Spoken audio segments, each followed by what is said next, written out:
Bonjour, je m'appelle Erin et aujourd'hui nous allons explorer les différences entre un architecte d'intérieur et un décorateur d'intérieur. Si vous vous demandez comment choisir le professionnel parfait pour votre projet, vous êtes au bon endroit.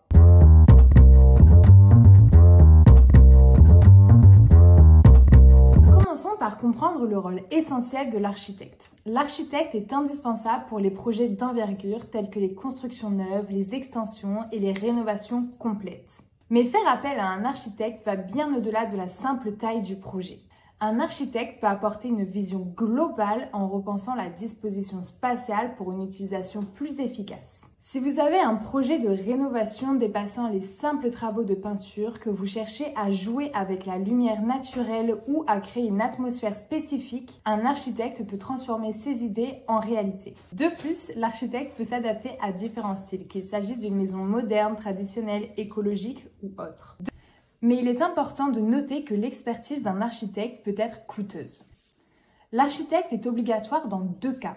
La construction d'une maison individuelle d'une surface de plancher supérieure à 150 m² et des travaux d'extension d'une maison individuelle qui porterait la surface de plancher à dépasser les 150 m².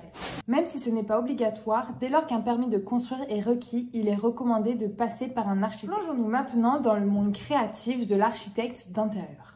Imaginons une petite maison avec des espaces limités. Un architecte pourrait réorganiser les pièces pour les rendre plus fonctionnelles, créer des solutions de rangement intelligentes et choisir les couleurs et des matériaux pour agrandir visuellement l'espace. Par exemple, si vous avez une cuisine que vous voulez rendre plus fonctionnelle et esthétiquement plaisante, l'architecte d'intérieur peut être votre allié. Contrairement à l'architecte d'intérieur se concentre sur l'esthétique et l'ergonomie sans altérer la structure du bâtiment. Et ici, la créativité est la clé pour transformer un espace ordinaire en un lieu qui reflète votre personnalité. Enfin, explorons le monde du décorateur d'intérieur. Imaginez que vous ayez une pièce où vous vous sentez bien, mais vous voulez lui donner une nouvelle vie sans tout changer.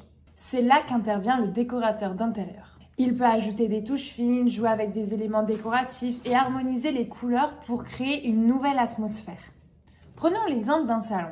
Un décorateur d'intérieur peut sélectionner des coussins, des tapis et des œuvres d'art pour créer une harmonie visuelle qui respire votre propre personnalité.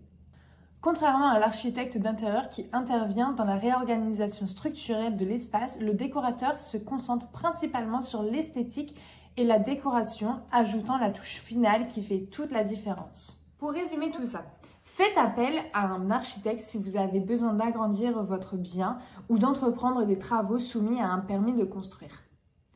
Optez pour un architecte d'intérieur si vous avez besoin de repenser l'aménagement intérieur de votre bien. Puis choisissez un décorateur d'intérieur si vous avez besoin de repenser le style et l'ameublement de votre bien. N'oubliez pas de vous abonner et de nous suivre sur tous nos réseaux sociaux et je vous dis à bientôt pour continuer d'en apprendre sur le monde du bâtiment et de la rénovation d'intérieur.